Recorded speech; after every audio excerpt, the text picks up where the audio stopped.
It's strange how a single night can burn your entire life to the ground.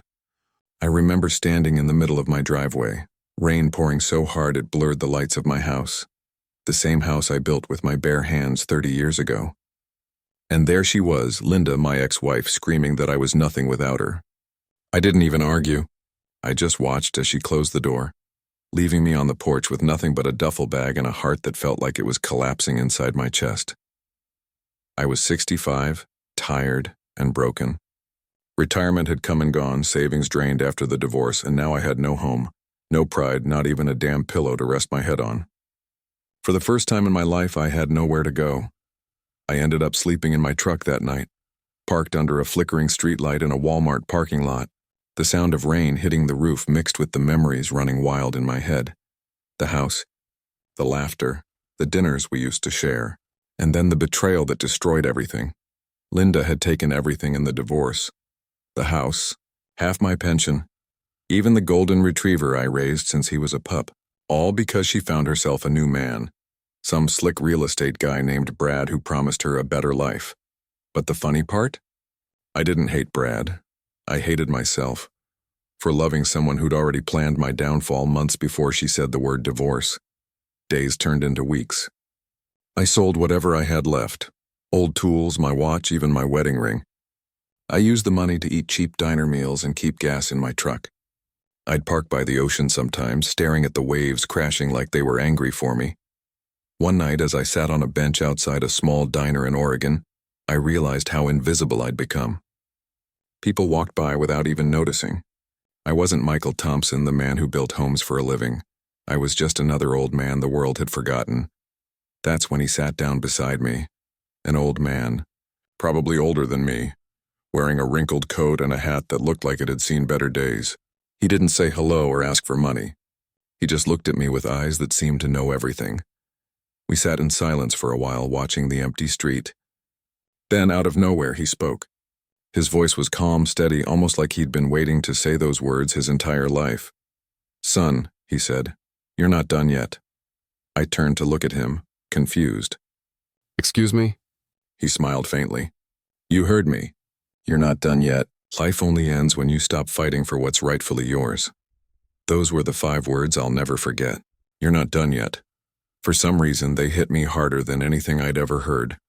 He got up slowly, gave me a small folded piece of paper, and walked away before I could even ask his name.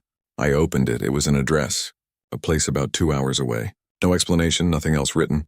I almost threw it away. I thought maybe he was just another crazy old man wandering around. But something in my gut told me this was different. The next morning, I drove to that address. It was an old warehouse on the edge of town. I expected nothing but dust and regret. But when I stepped inside, what I found changed everything. There was a man waiting for me, a lawyer dressed sharp, holding a file. He looked up from his desk and said, "Are you Michael Thompson?" I nodded slowly. He smiled and said words that made my knees almost give out. "Sir, you've just inherited $47 million. I stared at him like he was speaking another language. "I think you've got the wrong guy," I muttered. But he didn't.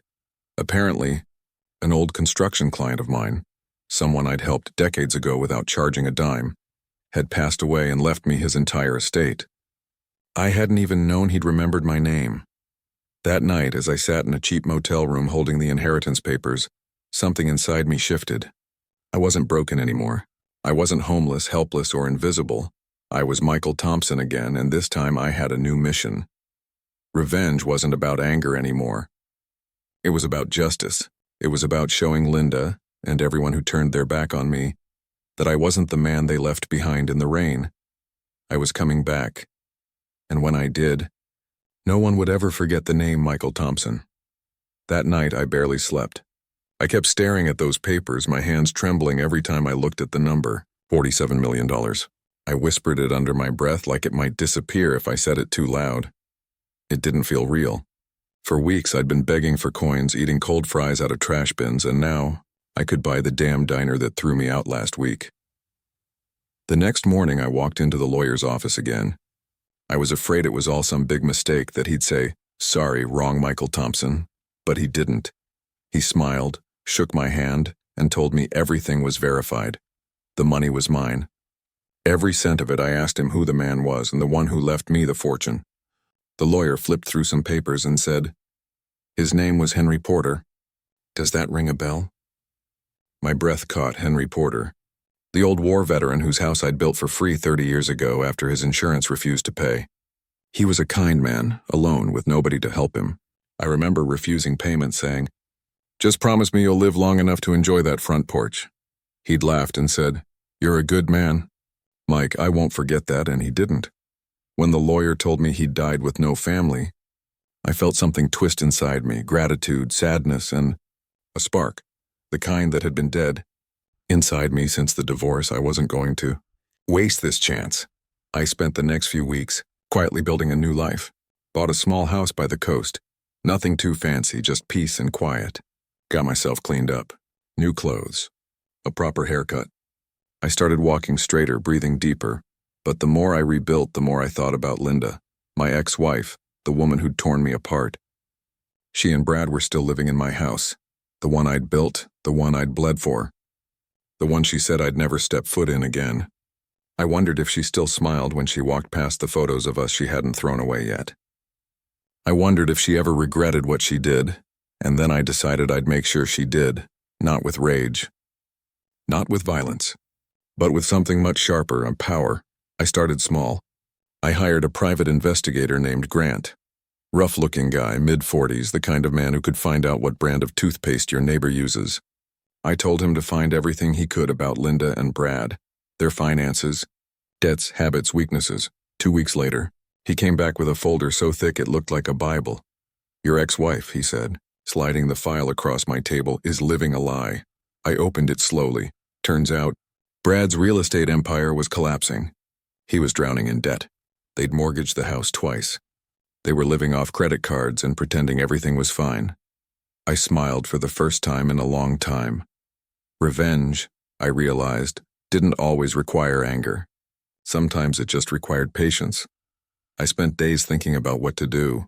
I didn't want to destroy them completely, and not yet. I wanted them to feel the weight of everything they'd done to me. So I bought the debt. Every mortgage, every outstanding loan, every overdue tax, all under an alias. I used my new company, Henderson Group Investments, to quietly purchase every piece of their financial misery. They had no idea that the man who owned their future was the same one they'd left for dead. It took 6 months. 6 long, beautiful months of quiet preparation. I watched from the shadows as their smiles faded, as the cracks in their perfect little life began to show. Brad started drinking. Linda stopped posting those fake happy couple photos on Facebook. They were sinking, and they didn't even know who was pulling them down. But I wasn't finished. One night, I drove past the old house. My house. The windows were dark, the paint peeling off the porch I'd built myself. I sat there for a long time. Memories flooding back, Christmas mornings, anniversaries, laughter that used to echo through those walls. I almost felt sorry for her. Almost. Then I remembered the night she threw me out. The way her voice cracked with anger when she said, "You're nothing without me," I whispered to the empty house. "You're about to find out who's nothing." A week later, the final payment went through. I owned their debt, their home, and their future. I could have taken everything right then. But revenge tastes better when it's served cold, and mine was just getting started. I told Grant to set up a meeting. I wanted to look Linda in the eyes again. Not as the man she destroyed, but as the man she'd regret underestimating. When the day came, I wore a dark suit, expensive but understated. I walked into the cafe where she used to meet her friends. She was there, sitting by the window, stirring her coffee, wearing that same smug expression she always had when she thought she'd won. She looked up and froze. "Michael?" she whispered. I smiled. "Hello, Linda. Long time." She blinked like she was seeing a ghost. You look different." "Yeah," I said softly.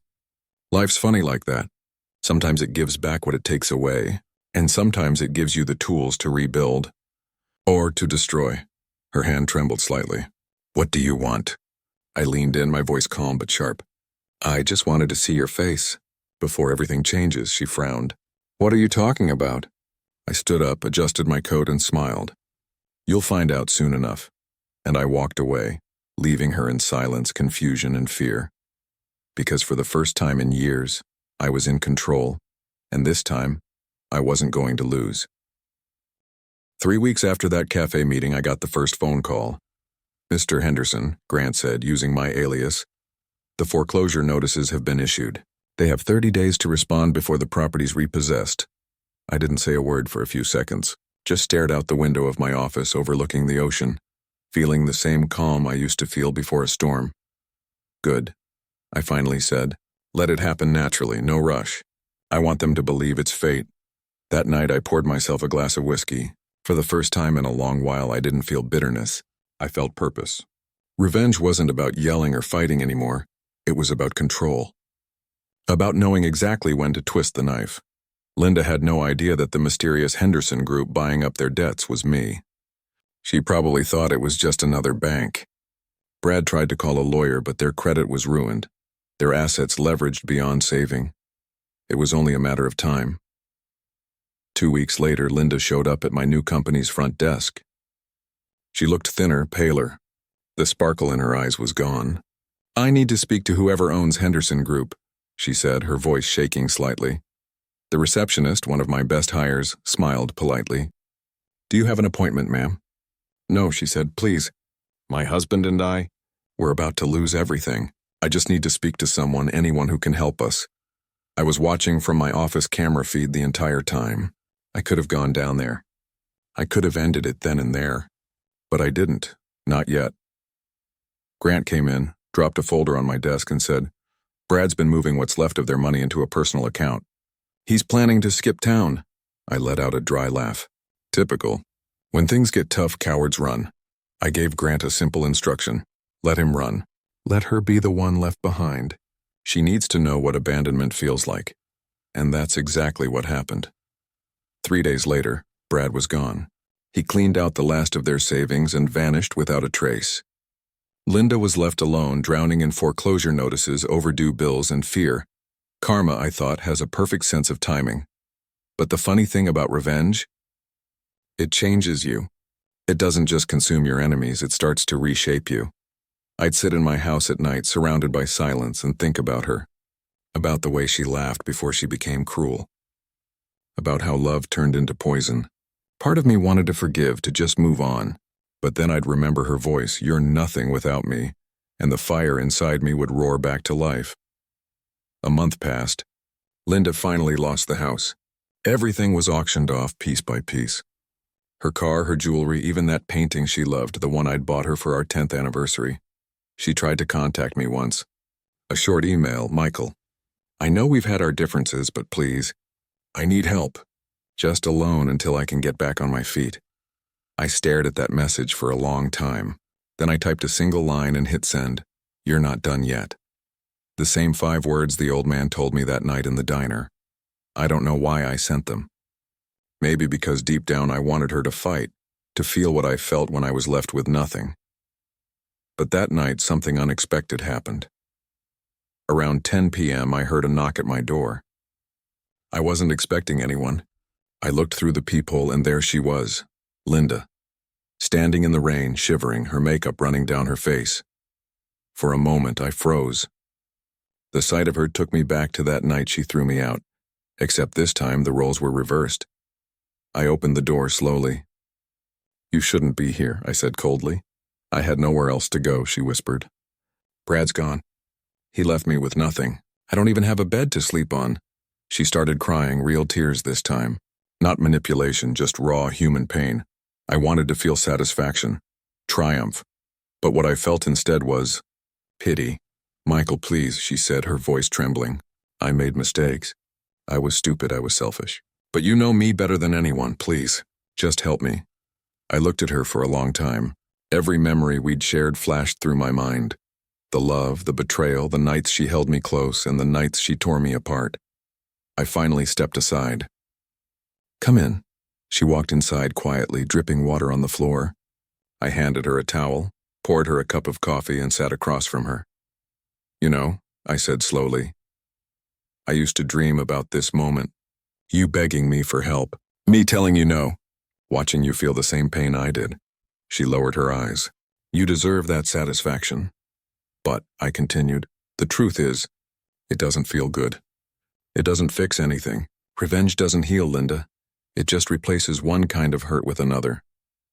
She looked up, tears glistening in her eyes. So it's what now? I leaned back, staring at her. Now, I decide what kind of man I want to be. For the first time in years, I felt something close to peace. Maybe forgiveness wasn't weakness. Maybe it was the final stage of power, but I wasn't ready to forgive, not yet. Stay the night, I said quietly. We'll talk in the morning. She nodded, exhausted. I gave her a blanket, watched her fall asleep on the couch, and then stood by the window, staring out at the rain. The night I lost everything, an old man told me, "You're not done yet." I finally understood what he meant. I wasn't done destroying her, and I wasn't done saving myself either. I woke up early the next morning, the smell of rain still lingering in the air. The house was quiet except for the soft sound of waves crashing in the distance. Linda was still asleep on the couch, wrapped in a blanket. For a moment, I just stood there watching her. Her face looked older, tired, broken. It reminded me of the woman I once fell in love with before everything went dark. For a second, I almost felt sorry for her. Almost. I made a pot of coffee and sat down at the kitchen table, staring out the window. My mind was a storm. For months, revenge had been my fuel. Every dollar I earned, every plan I built, it was all leading to this. Seeing her lose everything, watching her crumble, had been my closure. But now that she was right here, sleeping under my roof again, I didn't feel the victory I expected. I felt something heavier. I was starting to wonder if revenge had turned me into the very thing I hated. When she finally woke up, she looked disoriented. Her hair was messy, eyes swollen from crying. She spotted the coffee and whispered, "You still drink it black?" I didn't answer. She sat down across from me, wrapping her hands around the mug like she was trying to hold on to something warm in her cold. "Collapsing world, Michael," she said softly. "I don't even know where to start." "Start with the truth," I said, my voice flat. "Why did you do it? Why destroy everything we built?" She hesitated, her lips trembling. "I thought I wanted more. Brad promised me security, a life of comfort. I thought I was tired of struggling." I leaned forward, eyes sharp. "We weren't struggling, Linda, we were living. Maybe it wasn't glamorous, but it was real." She nodded, tears falling silently, and I threw it away. For someone who saw me as a trophy, not a partner. Silence filled the room. It wasn't angry silence. It was the kind that forces you to face what's left after everything burns. Then she said something I didn't expect. "You can hate me all you want, Michael. I deserve it, but please don't let it consume you. I've seen what hate does. It eats people alive." I looked at her, really looked at her, and for the first time I saw what the old man might have meant. "You're not done yet" wasn't about revenge. It was about redemption. About proving to myself that I could rise without sinking to their level. Still, part of me wasn't ready to let go. "I bought the house," I said quietly. "The one you and Brad lived in. It's mine now." She blinked, confused. "What do you mean?" "I mean," I continued, "you've been paying rent to me for the last 6 months. Every payment, every loan, every piece of debt, you were paying it to me." Her face turned pale. You did this?" I didn't smile. "I told you once that I'd make you feel what I felt." I wasn't lying. She covered her mouth, shaking. "Oh my God. Now you know what it's like," I said softly. "To lose everything. To feel powerless." She broke down, crying harder than I'd ever seen. It should have felt satisfying, but it didn't. It just hurt. After a long pause, I added, "I'm not going to throw you out. I just wanted you to understand." She looked up, her face red and wet with tears. "Why are you telling me this now?" "Because," I said, "I needed to see if there was anything human left in you." There was a long silence before she spoke again. "I'm sorry, Michael. I really am. I ruined us and I don't deserve your forgiveness. But thank you for not destroying me completely." She stood up, took her bag, and headed for the door. "I'll find somewhere to go. I won't bother you again." I didn't stop her. I just watched her walk out into the gray morning. When the door closed, the house felt emptier than it ever had before. I sat back down, staring at the untouched cup of coffee across from mine. For the first time, I felt no anger, no joy, just quiet. Maybe that's what closure really was. Not a grand moment of revenge or a final blow, but the silence after you've done everything you thought you needed to do. The following days blurred together. I went for long walks along the beach, watched the sun set behind the water, and thought about the old man who gave me that folded piece of paper months ago. I never saw him again, but his words lived in my head like a heartbeat. "You're not done yet," he was right. I wasn't done, just not in the way I thought. One afternoon, Grant dropped by. "You're quiet lately," he said, leaning against the doorway. "Everything okay?" I nodded. "Yeah. For the first time, I think it might be." He smiled faintly. "You know, I've seen a lot of people try to get revenge, Mike. It never ends well. But you're different. You didn't destroy her. You made her face herself." "I didn't do it for her," I said quietly. "I did it for me. I needed to know I could look in the mirror again without seeing a victim." That night, I poured myself one last drink and sat on the porch. The wind was cool, the sea calm. For the first time in a long while, I felt peace. Not because I won, but because I didn't lose myself in the fight. Somewhere in the distance, thunder rumbled, soft and fading. I closed my eyes and whispered, "Thank you, old man." The night I lost everything had given me something I never expected: clarity. But little did I know, the story wasn't over yet. Because sometimes the past has a way of finding you again, right when you think you're finally free. It had been 3 quiet months since Linda walked out of my house for the last time. No calls, no letters, no more ghosts from the past knocking on my door. For the first time in years, life was still. Too still. I spent most mornings by the beach, sipping coffee, watching gulls fight over scraps near the water. It became a strange kind of therapy, the sound of waves washing away whatever was left of the anger that once ruled me. One gray morning, as I was locking the front gate, a black envelope lay on my doorstep. No stamp, no address, just my name written in sharp, crooked handwriting. Michael. My first thought was Linda. Maybe she'd found some new way to ask for help.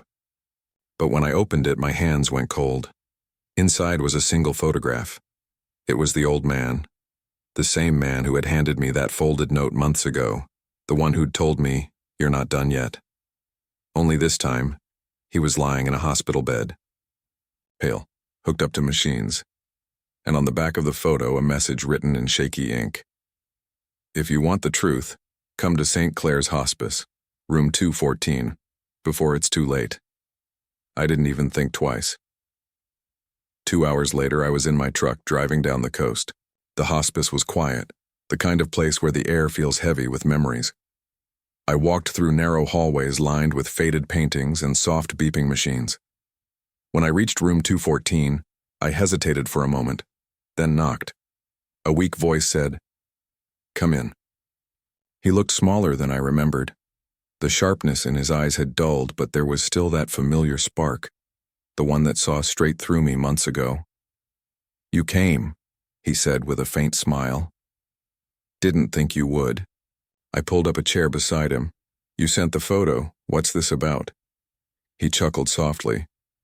"I didn't send it, my nurse did. I told her if I didn't make it through the night to find you. Guess I got lucky." I frowned. "Why me?" He took a long breath. "Because our stories aren't that different, Michael."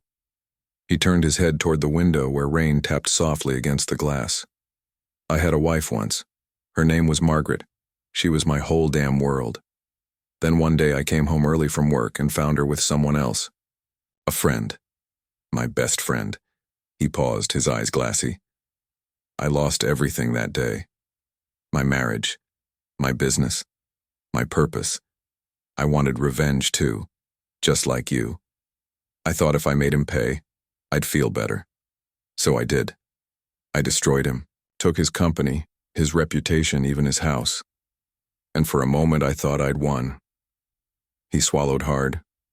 "But I didn't. The hate didn't leave me. It just moved in, took over everything. Margaret died a few years later, and I realized too late that I'd spent the last years of my life chasing ghosts. I sat there silent, feeling every word hit like a hammer. "So you wanted to stop me from becoming you?" I said quietly. He nodded. Exactly. When I saw you that night, broken, angry, I saw myself all over again. I gave you that note because I wanted you to find your way out before it was too late. I looked down at my hands. You knew about Linda, about everything. How? He smiled faintly. Small town. People talk. Plus, I might have made a few calls. Let's just say I had some strings I could still pull. He coughed, struggling to breathe. The monitor beeped faster. I reached for the nurse's button, but he grabbed my wrist. His grip was surprisingly strong. Don't, he whispered. Let me finish. I froze, watching him fight for every breath. I'm leaving you something, he said, pointing weakly toward the nightstand. A letter. Read it when I'm gone. It's not about money or guilt, it's a chance. Before I could ask what he meant, the nurse rushed in, adjusting his oxygen mask. His eyes met mine one last time, and then he was gone. The room went quiet, except for the steady hum of the machines. The nurse gently placed a folded letter in my hand.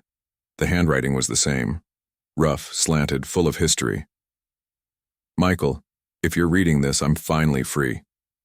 There's an old cabin by the cliffs, just north of the bay. Inside, you'll find a box with my name on it. What's in there isn't payment, it's truth. Something I never told anyone. Go there, and maybe you'll finally understand why I said you're not done yet. I left the hospice in silence. The sky had darkened, and rain fell in slow, heavy drops. By the time I reached the cliffs, night had swallowed the coast. The cabin was small and worn, hidden behind overgrown weeds. Inside, the air smelled of dust and salt. On the wooden table sat a box, old, heavy, locked with a rusted latch. I broke it open with a piece of metal from the fireplace. Inside was a stack of documents, photos, and a smaller sealed envelope marked, "For Michael only." My stomach tightened as I unfolded the papers. They were legal documents, adoption records, dated decades ago. And then I saw it. My name, Michael Reynolds, adopted son. Below that, the old man's signature. My hands began to shake. He wasn't just a stranger who helped me find myself. He was my father. All these months he had known. He had been watching. Me guiding me, saving me from becoming the same broken man he once was. The last envelope contained a photo. Me as a little boy sitting on his shoulders at a fair. Behind us, a woman smiled at the camera. His wife. My mother. I dropped to my knees, the photo trembling in my hands. The wind outside howled through, the cracks in the walls, and for the first time in my life I cried. Not from anger, not from pain, but from understanding. The note echoed in my head, louder than ever. You're not done yet. He was right.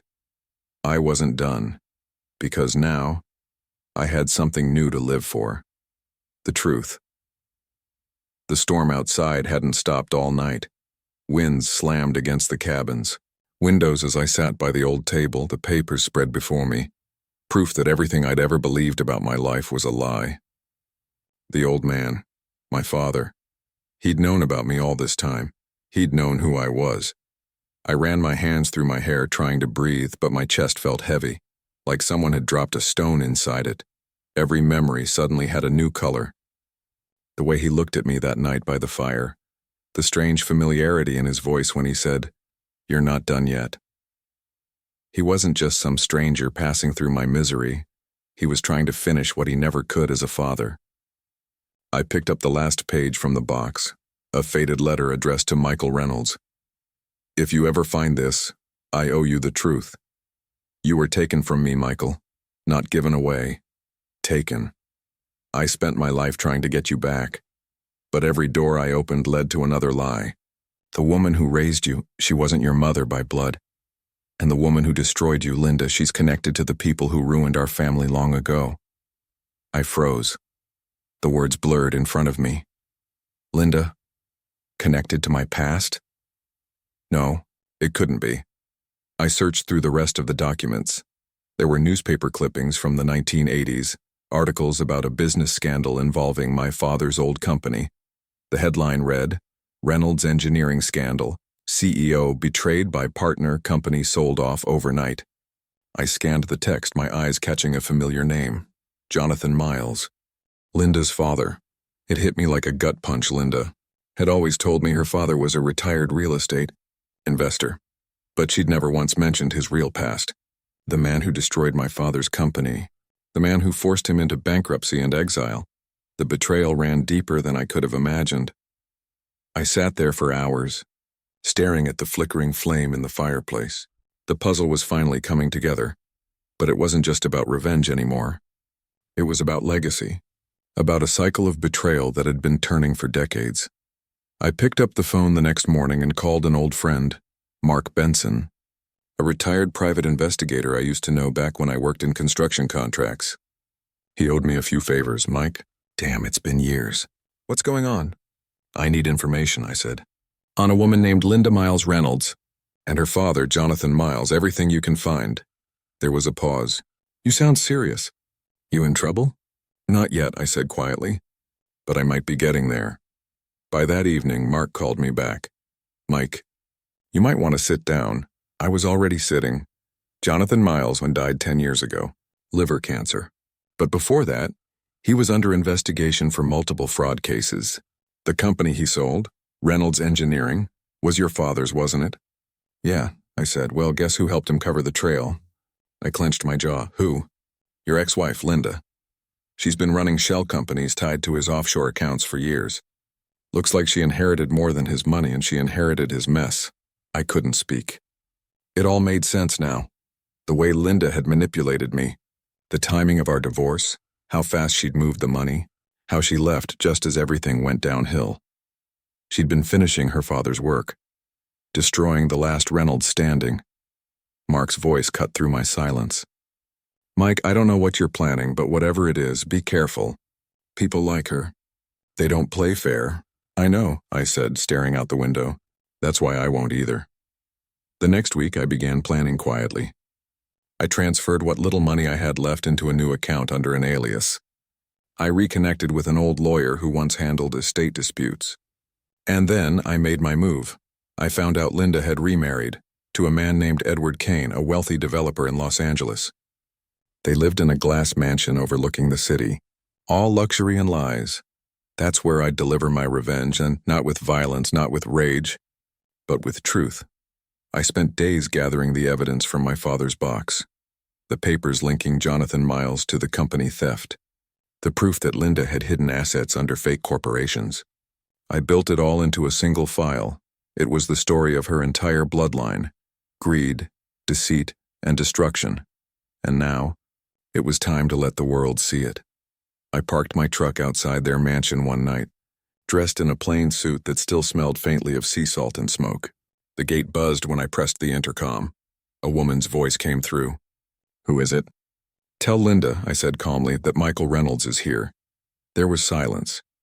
Then, a sharp gasp. Minutes later, the gates opened. Linda stood in the doorway, her perfect face pale, her smile frozen. She hadn't aged much. Money has a way of keeping people looking young. Michael, she said softly, almost like a ghost. You're alive. Barely, I replied. She stepped aside. Come in. The house was spotless, expensive, sterile, soulless. The kind of place where even the air feels owned. We sat across from each other in her glass-walled living room. I heard you disappeared after the divorce, she said. I assumed. You assumed wrong. Her eyes narrowed. Why are you here? I placed the file on the table between us. For closure, I said. She stared at it, then looked at me. Her expression unreadable. What's this? Your family's legacy, I said. Everything your father stole. Everything you finished, she laughed, but it wasn't nervous laughter. It was cruel, practiced. You don't scare me, Michael. You're just a bitter old man clinging to ghosts. Maybe, I said quietly, standing up. But ghosts have a way of haunting back, and with that, I walked out, leaving the file on her table. She didn't know it yet, but that same file had already been emailed to every journalist, lawyer, and former business associate her family ever crossed. By morning, her empire would start to crumble, piece by piece, just like mine once did, but this time it wouldn't be out of hate. It would be justice. As I drove back toward the coast, the old man's words whispered in my head again. You're not done yet. He was right. I wasn't done. But for the first time, I wasn't driven by anger. I was driven by peace. The morning after I left Linda's mansion, I parked by the ocean, the same place where months ago, I'd sat in my truck wondering if my life was worth living. This time, the air felt different, lighter, like the world had finally stopped pressing down on my shoulders. I watched the sunrise break across the waves, the sky painted in gold and fire. My phone buzzed on the dashboard, messages pouring in. Breaking news. Real estate power couple under federal investigation. Linda Kane accused of financial fraud. Daughter of former industrial magnate Jonathan Miles. Linked to decades-old scandal. I didn't smile. I didn't cheer. I just exhaled, slow and steady, and let the silence fill me. Revenge hadn't brought joy. It had brought something quieter, something cleaner.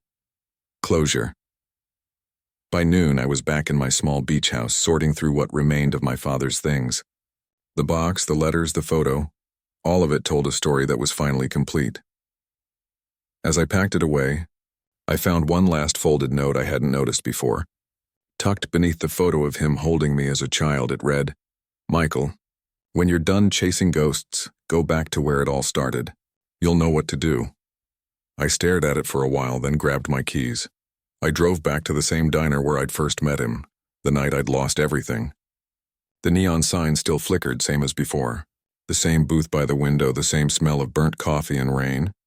I slid into the booth, and the waitress and a young woman with kind eyes came over. Coffee? Yeah, I said with a small smile.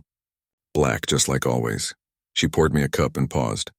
You look like you've been through something, I chuckled. You could say that. As I sat there sipping my coffee, I noticed an old man sitting at the counter. He wasn't him, but something about the way he stared out the window, calm, distant, almost peaceful, reminded me of my father. And suddenly, I could almost hear his voice again. You're not done yet. That's when it hit me. The 5 words, the ones he'd said the night we met, the ones that had changed everything. At the time, I thought they meant revenge, but now I understood they weren't about destruction. They were about redemption. You're not done yet meant I still had life left to live. I still had time to make things right, not just for me, but for him. Over the next few weeks, I started fixing up his old cabin by the cliffs. Repaired the walls, replaced the broken windows, scrubbed away years of dust. Neighbors began stopping by to help. A few even brought meals, and slowly something beautiful started to happen. A community formed around me. I wasn't the lonely old man anymore. I was just Michael, the guy who'd lived through hell and found his way back. I donated part of the inheritance my father left behind to rebuild the local children's center. The rest I used to start a foundation in his name, the Reynolds Hope Fund, for people who'd lost everything and needed a second chance. For once, my life wasn't about what was taken from me. It was about what I could give back. One evening, I walked down to the beach again. The tide was low, the sky turning orange. I stood by the water thinking about all that had happened. Linda, my father, the long nights of anger, the years wasted chasing revenge. And in the wind, I heard it again, not as a memory but as a whisper. 5 simple words carried through the salt air. You're not done yet, son. I closed my eyes and let the tears fall, not from pain but from peace. For the first time in decades, I felt whole. I'd lost everything once, but somehow in losing it all, I'd found myself again. I turned toward the setting sun and smiled, because now, I finally understood. The real revenge wasn't destroying the people who broke me. It was becoming everything they said I'd never be, and that, I realized, was the sweetest revenge of all.